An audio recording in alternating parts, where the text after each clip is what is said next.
Job? Anybody else? Song of Solomon?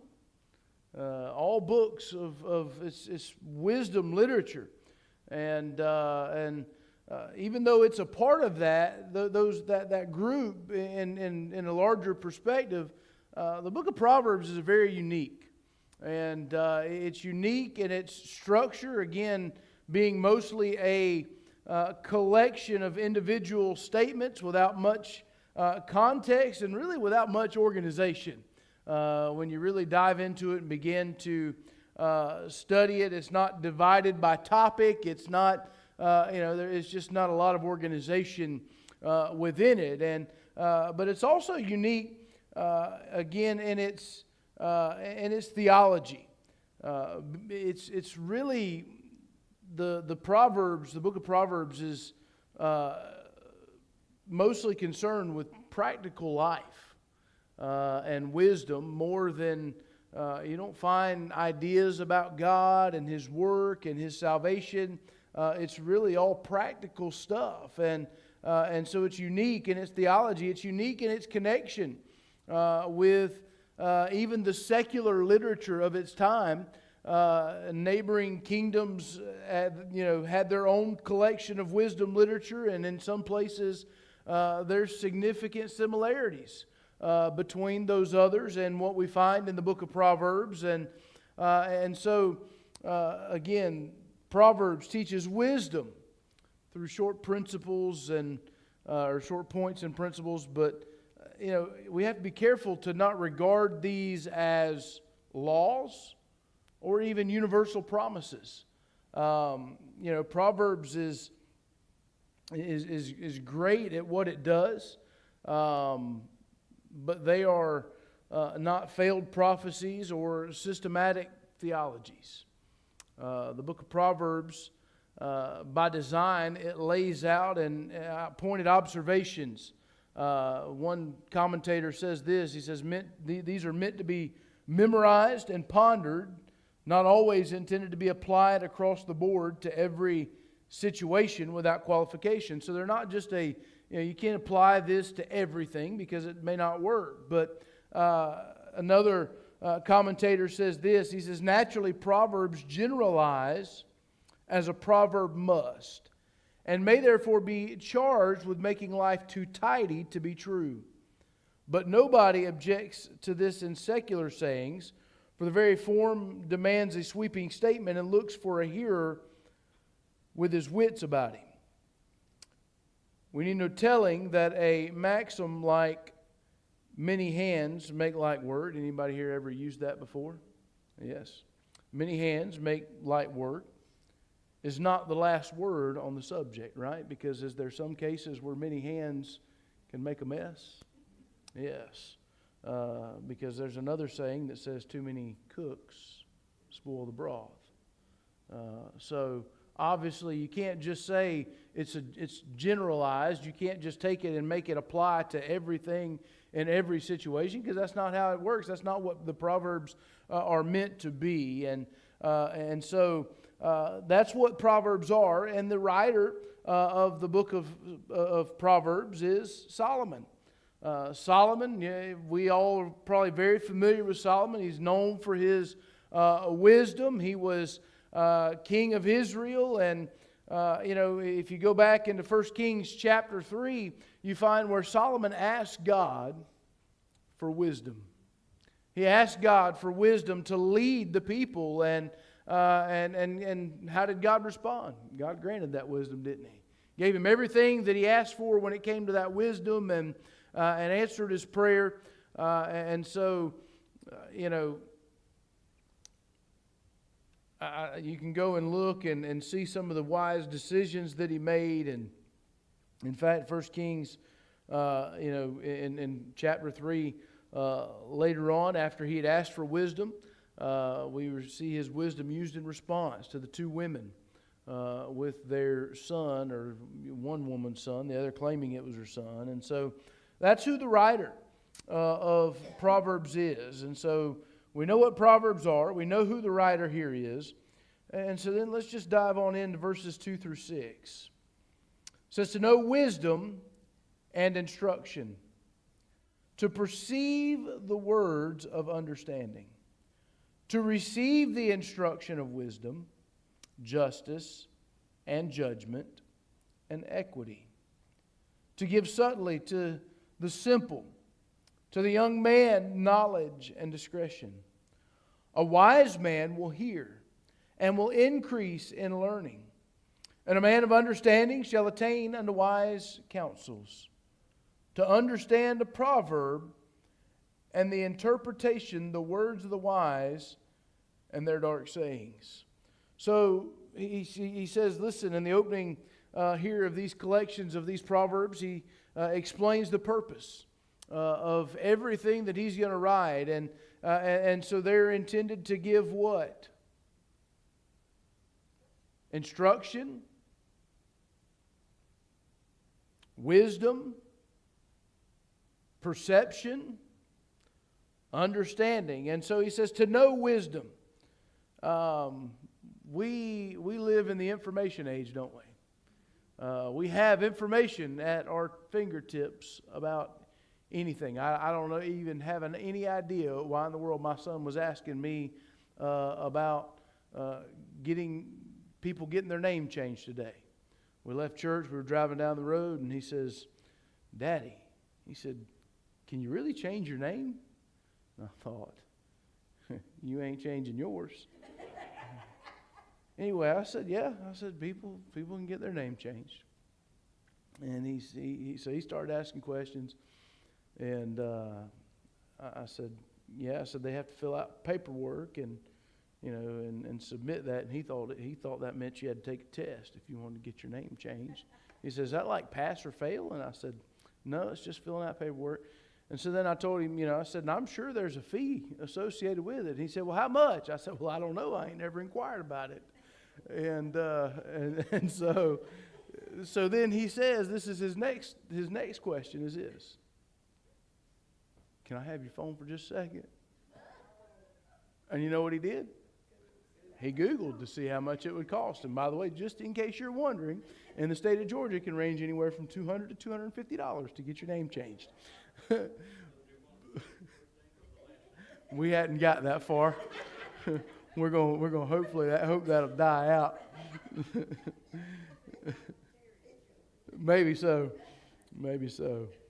But we live in the information age, and however, just because we're in the information age doesn't mean we're in the wisdom age, right? There's two different things there, and people can be wizards with computers and yet seem to be amateurs with everything else when it comes to their lives. And so he says to know wisdom and to know instruction and to perceive words of understanding. Perceive the words of understanding. The reference to sight, that's what this is. It implies that wisdom can be read.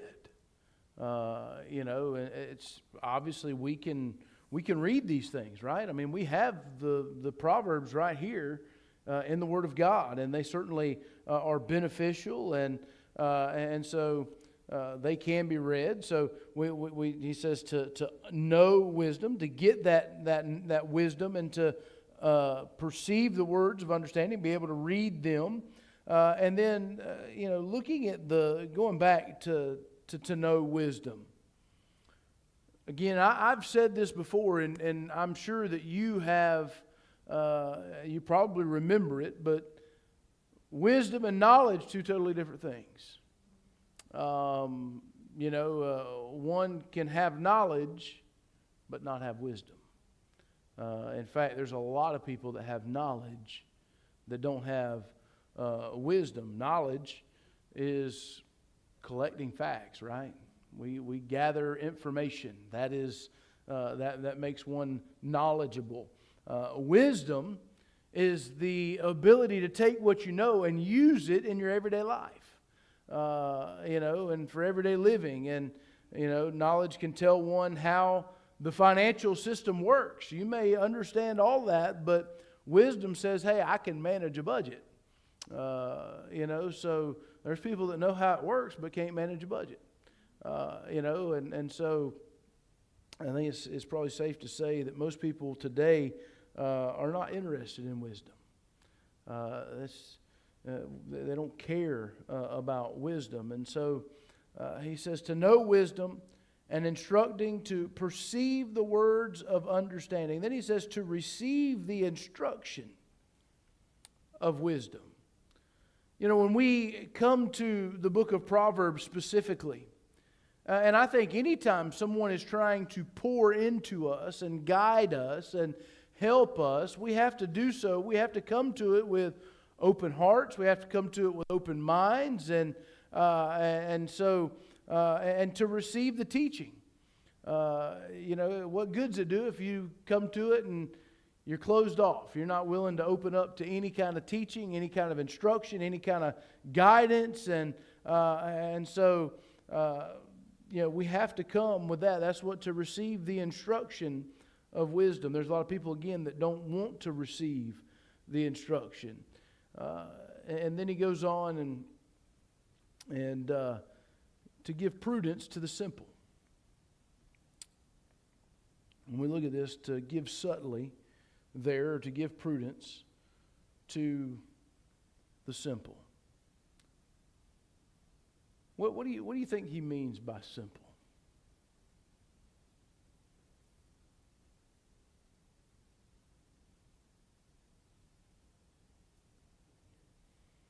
To a kid?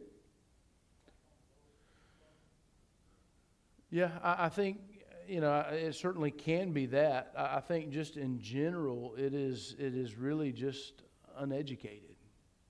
And so, well, that would have been the non-PC way of saying that. But the simple, it's uneducated, and if they're uneducated, what do they need? They need instruction, right? Guess what? You and I can be uneducated on things, and we can be grown adults and still be uneducated on things. The wisdom that is found here is what can bring that experience. It can bring that instruction, and so he says it'll give the young man knowledge.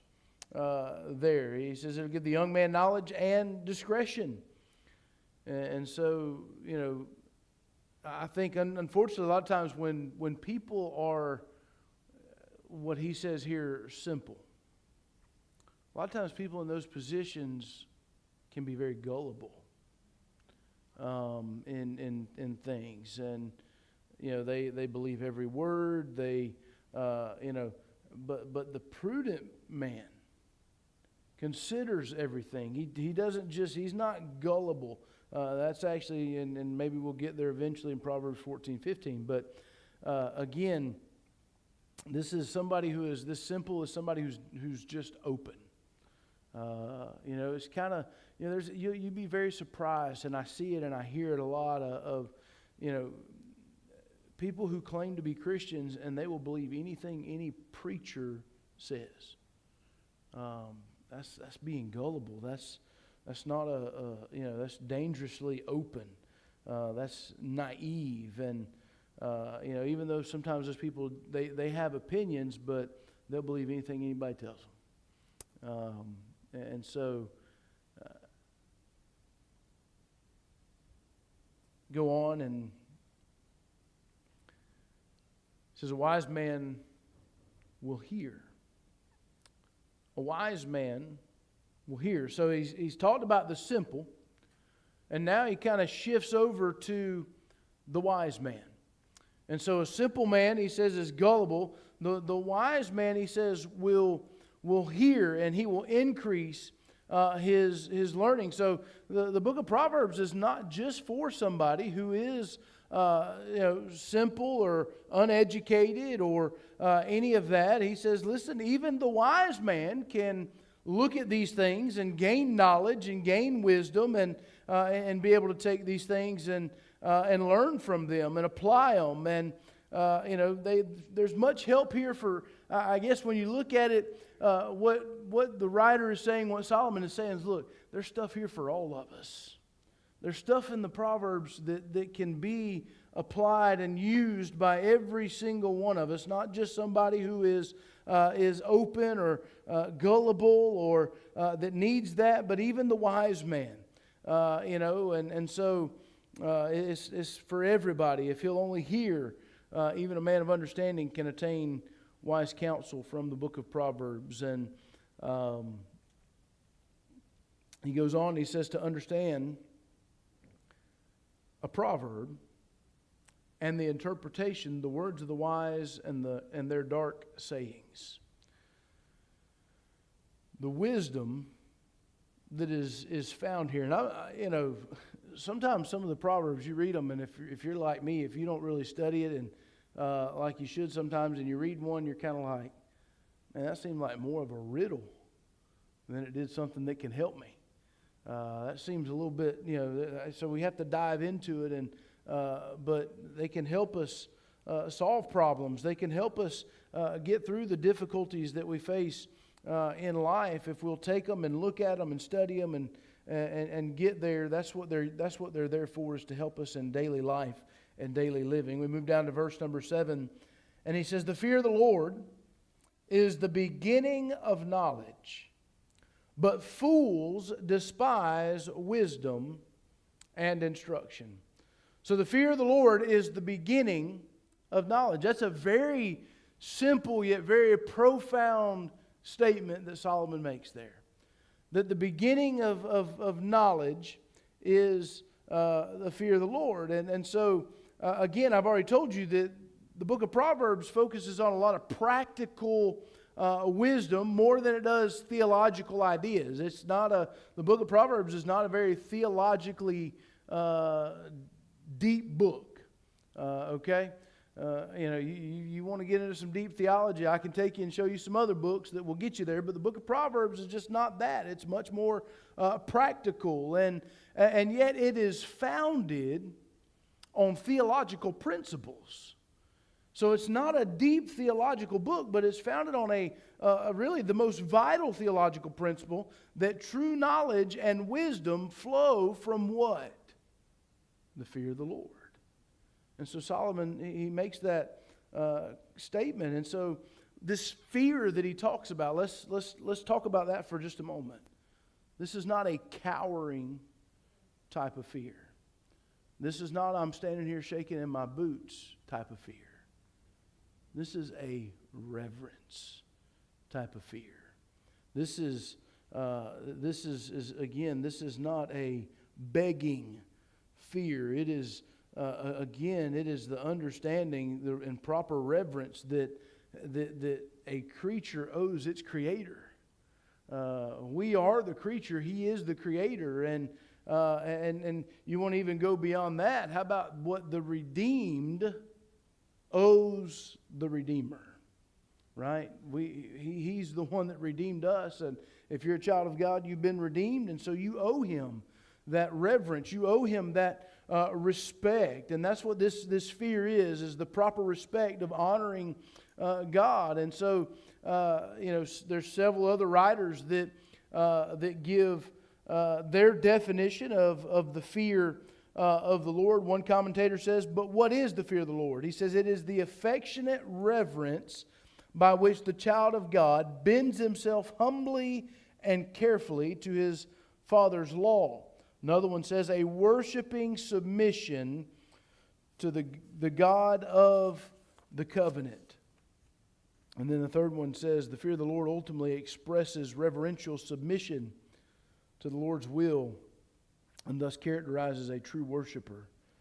And so when we look at this, again, you could look at it and you could read it this way: a proper reverence for the Lord is the beginning of knowledge. So if you want if you want that knowledge, this is where it starts. It starts with having that respect and reverence and awe for God. And so wisdom cannot advance further than the starting point is established.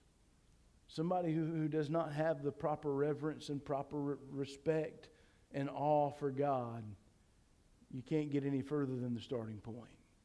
If you don't have it, that's where you're going to stay.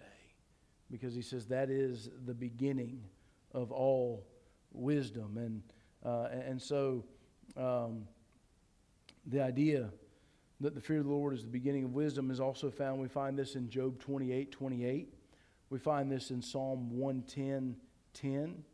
We'll find it again later on in Proverbs chapter 9 and verse number 10. We find it in Ecclesiastes chapter 12, verse 13. And so, again, the beginning. This is kind of a sense of sometimes we think of beginnings. You typically leave your beginning behind, right? You start here and you move on from that. This beginning is more of like, hey, here's the foundation. This is where you start. This has to be the foundation. And so that's what this beginning refers to. And so we see that. But then he says, but fools despise wisdom and instruction. There's, those people, you ever met somebody like that? They don't want any help. They don't need any help. They got it all figured out. However, you can sit back and watch and find out that they really don't. Those are the people that despise wisdom and instruction, and Solomon refers to them as a fool. Verse number 8 and verse number 9. I've been that person plenty of times. Trust me. Yes. I despise every time I open up something that has an instruction manual with it. Who do they think I am? They don't think I can figure that out. Sometimes you can't. You got to get. I've had something I had to put together after Christmas, and I think it had 12 different languages, and I'm not sure I ever found the English one. But verse number 8 and verse number 9. He says, my son, hear the instruction of thy father, and forsake not the law of thy mother. For they shall be an ornament of grace unto thy head, and chains about thy neck. This is a warm and really appropriate scene. A father speaks to his son and encourages him to receive the wisdom of his parents. He says, you need to listen and you need to heed the wisdom of your parents. And it's often the nature, for whatever reason, and I've been there, and even though some of you may be a little bit further along in your walk of life, if you look back to when you were a young person or a younger person, you probably can admit that you didn't always heed the advice of those that were older than you whenever they tried to offer guidance and offer instruction and do those things. And it's often we're oftentimes slow to receive that guidance and that wisdom of the older generation. I find it very interesting. Again, who is the writer here? The writer is Solomon, who is the son of David. And it's kind of a little bit of irony, if you will, when you think about it, because this is where I get. God said there'll never be anyone. There was never anybody before him. There'll not be anybody after him as wise as Solomon. But the man had 700 wives and 300 concubines.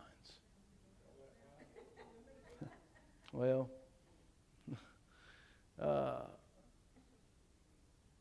and left record of only one son. Anybody remember who that son was?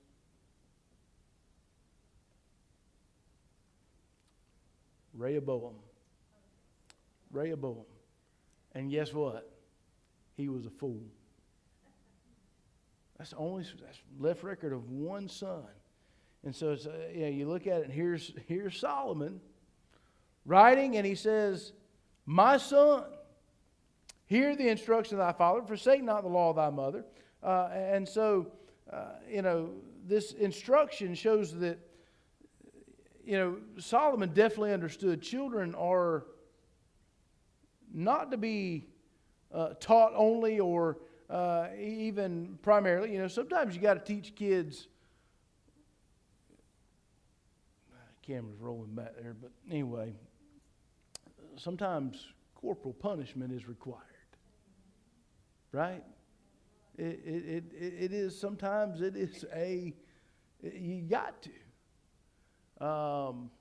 And so, Solomon understood that that's not the only way that children are to be taught. Children are to be regarded as somebody who is capable.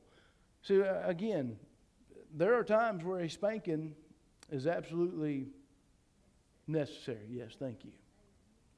However, we also have to look and know and understand that they are capable of thought. They're capable of learning. They're capable, obedience beyond just blind submission. I'm thankful that there are times where, yes, I had a belt put on my rear end. But there were other times I was taught lessons and learned from those lessons without a belt. And so, you have to know that there's balance in Solomon. That's exactly what he mentions here whenever he talks about it. He says, heed the instruction of your father. And he says, the fact that he also mentions the mother.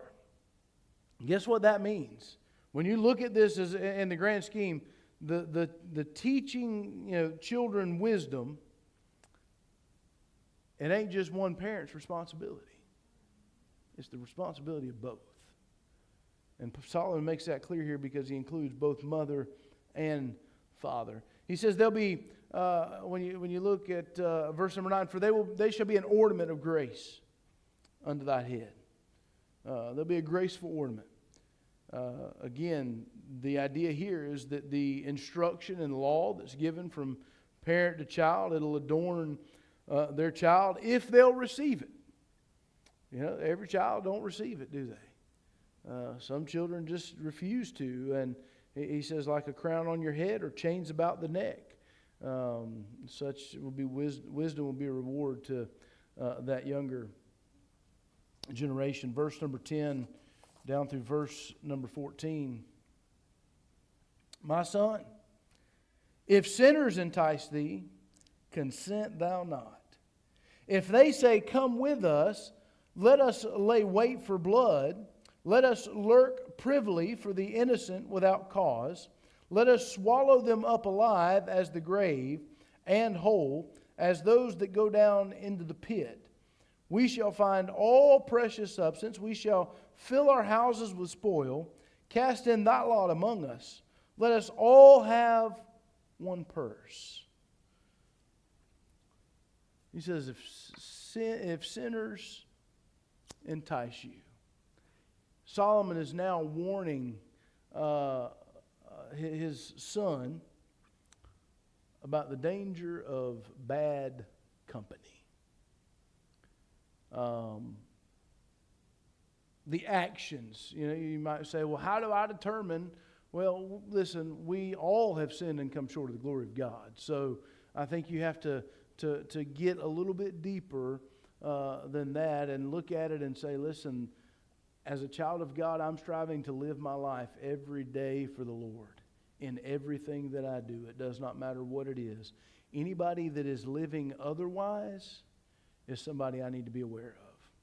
Somebody I have no business. I can love them from a distance. If they need me, I can be there for them.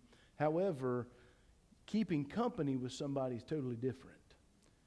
And that's what he says. He says you need to be aware of folks that are living these ungodly lives. And so the actions of some people, and you know, some people may look at it and say, well, that's judgmental, and no, that's me being wise, and that's me saying I'm not going to be involved in the things that they're going to be involved in. And you know, again, you have to resist the enticements of these men. Significantly, this first instruction and warning in the book of Proverbs speaks to the company that we keep in the. When I have to go to meetings, and one of the men in the meeting, when we're meeting with kids, he'll always tell them.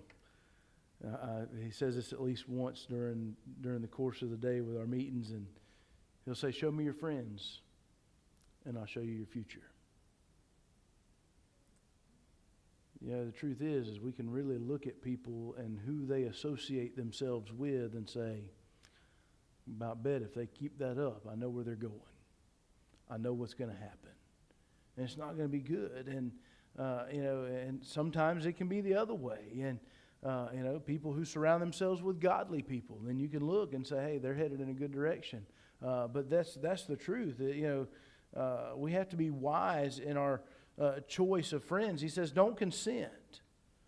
Don't consent. They, you know, they can't. I say this all the time, and I'm guilty sometimes of making poor decisions based on you know, my own feelings or reactions. But nobody makes us do anything, right? We even, you know, in our Christian circles, we even have this. You know, when we do mess up, what's the number one thing people like to say?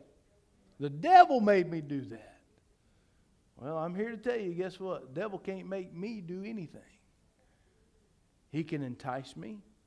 He can try to tempt me to do things, but he can't make me do anything. I have a free will to do what I want to do. And so, you know, these people can't do anything. You know, we make the choice whether we're going to consent. We make the choice whether we're going to go with them. When they say, come, let us lie and wait and to shed blood. And, you know, listen, whenever the wicked plot their evil actions, the wise son is not going to consent. He'll distance himself from that. He'll withdraw himself. And so, you know, part of their enticement, and this is a problem that we have today. Part of the enticement is that people, they want to have a sense of belonging, right? And this is what breaks my heart more than anything, is that in so many situations, the people that provide the sense of belonging are the wrong crowds. The crowds that are going to lead folks into a place they have no business being. And yet the godly people that should be open and should be welcoming and should make people feel like they belong do the exact opposite. We make people feel like, you know, and I'm not saying here, I don't necessarily believe that we have that problem for the most part. We could probably all do better in everything. But, you know, we have to, again, understand that people want to feel like they belong to something. And you know what? The people may not look like us. They may not dress just like us. They may not, but we have to welcome them. We have to make sure that they, you know, can feel like they belong with God's people.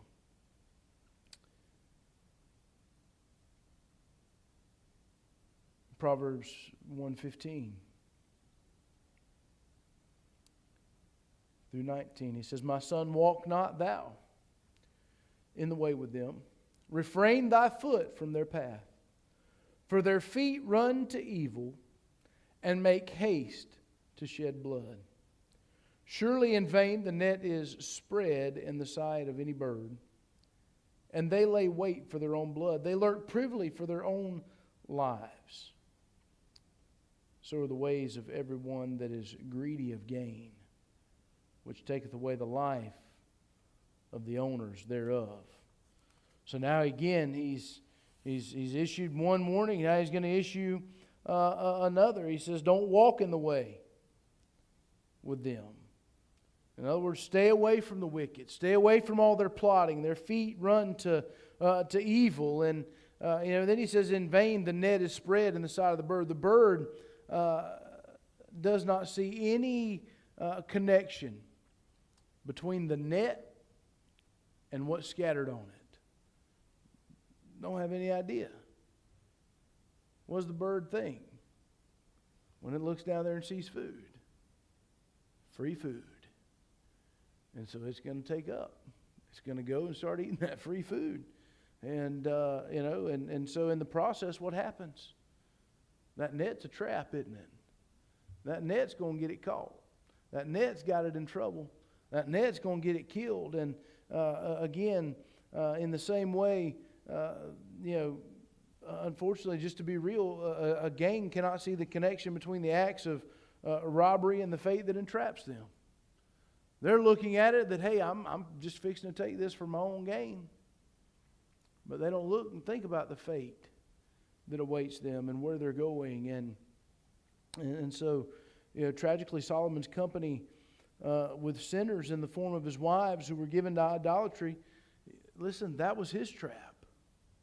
That became Solomon's trap. And, again, ultimately the gain promised by the wicked can never be fulfilled. And they said, let us lie in wait and shed blood. But, in fact, they're hunted.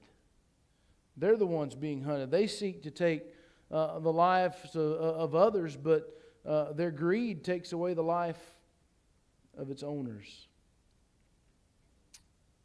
We move down to verse number 20 and verse 21. Wisdom crieth without. She uttereth her voice in the streets. She crieth in the chief place of concourse, in the openings of the gates. In the city she uttereth her words, saying. Solomon presents wisdom here as a person, and he continues to do so throughout the rest of Proverbs in most cases. But he presents her as a woman who offers her guidance to help the world. He says her cry is aloud, but it's often ignored. She's trying to give wisdom. Wisdom's trying to be there. This wisdom is said to cry with a loud voice to imitate God's earnestness in inviting sinners to repentance, their inexcusableness if they don't hear such loud cries. And he says that she crieth in the chief places, in the open squares, chief concourses, the gates in the city, the places where people are, the public areas. And wisdom is available. It's there. It's she's willing to help anybody who'll give attention to her words.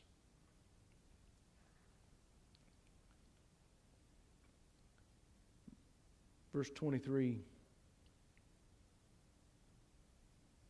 Actually, go back to verse 22. I guess I skipped that.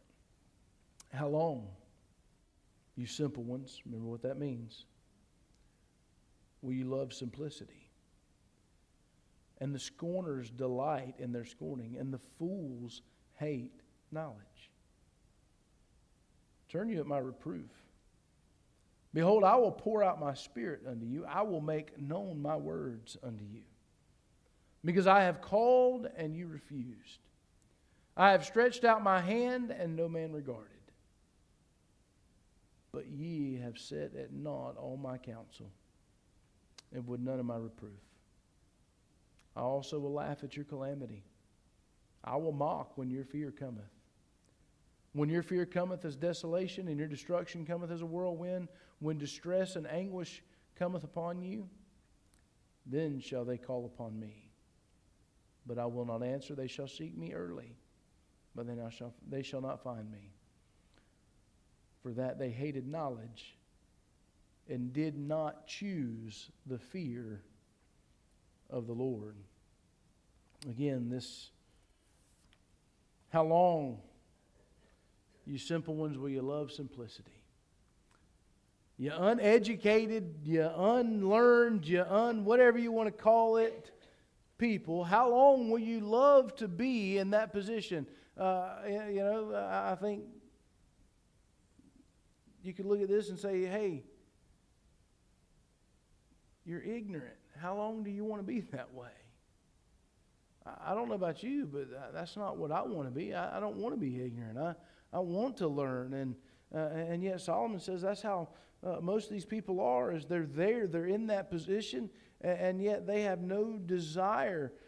He says, how long, how many more weeks, how many more months, how many more years will you continue to neglect this wisdom and wisdom's help? The problem is typically this: people that are the simple ones, they love their simplicity. They love it. They prefer their foolish ignorance than the effort and correction required by the love and pursuit of wisdom. It takes work, y'all. If you had never realized that, to get beyond that simplicity and being simple and just not caring and being able to say, well, I just didn't know, that's why I did that. It takes work to move beyond that. It takes work to gain knowledge and wisdom. And he says, scorners delight in their scorning, and fools hate knowledge. The scorn is those who boastfully reject God's wisdom. I think those that boastfully reject God's wisdom are the people, again, that think they've got it all figured out. They don't need God.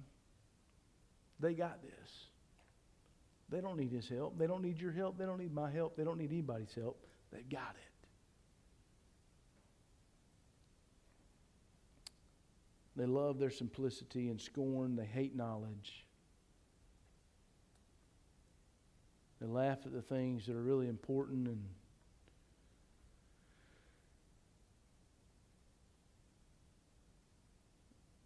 we can see a downward progression. Started with being gullible. Then they become a fool. And then they become a scorner or a mocker. It's kind of a slippery slope. He says, turn to my rebuke. He says, I'll pour out my Spirit on you. For somebody to embrace that wisdom, they have to turn. It's just like I have said it time and time again, just like for somebody to put their faith and trust in Christ, they have to turn from living a life of unbelief and turn and say, hey, you know what? Today I'm putting my faith and trust in Jesus. It's a turn. You have to turn. That's what he's saying here is, turn at my rebuke and I'll pour my Spirit out on you. Again, you have to be willing to change direction from the pursuit of foolishness to turn towards wisdom that God provides. He says, I've called and you refused. She promised that if she were rejected, and it sounds kind of harsh, but it says that she would laugh at your calamity. Rejected wisdom has absolutely nothing to offer a fool when destruction comes. The opportunity was there. The opportunity sat right there, and yet when destruction comes, don't come back.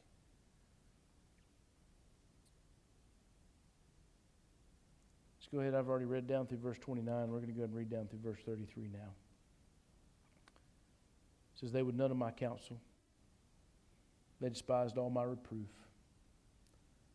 Therefore shall they eat of the fruit of their own way and be filled with their own devices. For the turning away of the simple shall slay them, and the prosperity of fools shall destroy them. But whoso hearkeneth unto me shall dwell safely, and shall be quiet from fear of evil. He says you go back up and verse 28, he says they'll call on me, but I'll not answer. When wisdom is rejected, there's no alternative plan. You had your chance. And in the time of crisis, a fool cannot expect to beg for and receive instant wisdom. It's too late at that point, right?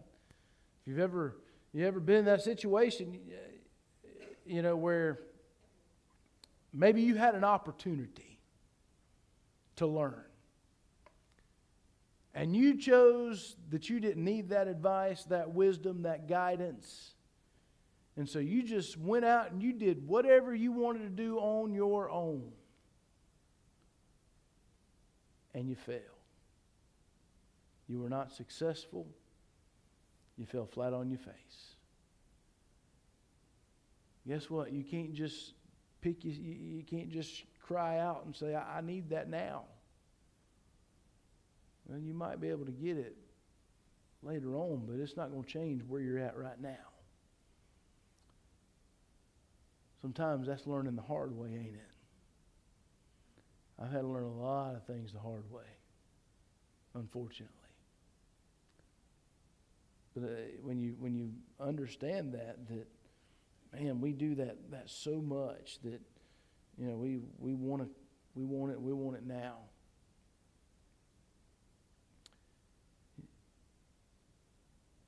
So they did not choose the fear of the Lord.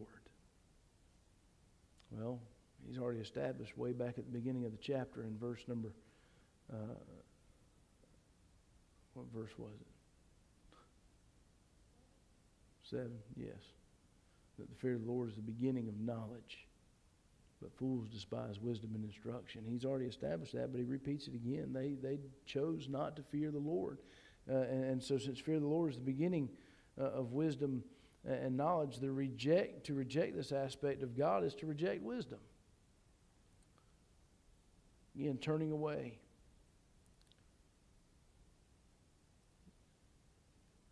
There's 11 other occurrences of turning away, and they're all in Hosea or Jeremiah. And every time that turning away is referred, it's referred to Israel's apostasy, Israel's faithlessness, Israel's backsliding from God and the covenant that God had made with his people. He says, but whosoever listens to me will dwell safely. So we have a choice, y'all. We can fear the Lord. We can have a proper reverence and respect and awe of God, and we can gain knowledge and we can gain wisdom, or we can reject all that and say, I can do it on my own. But I'm just telling you, when we get down to this and we see what he's saying here, he says, listen, you reject it and you do your own thing and you go your own way. When you fall, it's on you. However, you can have that proper respect, that proper awe of God, and lay that foundation and listen to the wisdom that is presented. And I love that, because he says, whoso, verse 33, hearken unto me shall dwell safely and shall be quiet from fear of evil. You'll have that peace. You'll be secure. And your fear of evil will not be there, because you have the right fear, and that's the fear of God, the respect of God, the awe of God. And you'll know, because you have that, you know and understand that, hey, he's in control. I don't have to worry about all these other things. Wisdom. We're going to see a lot of it, I think, as we go through these chapters. But it's a choice we make. Either we want it or we don't. If we want it and we're willing to accept it, and we have the, again, we have the proper fear and reverence and awe of the Lord, God's going to give it to us. But if you don't want it, he's going to let you go. He's going to let you learn, even if you have to learn the hard way. Amen? Anybody have any thoughts, comments, or questions tonight? Brother Mike.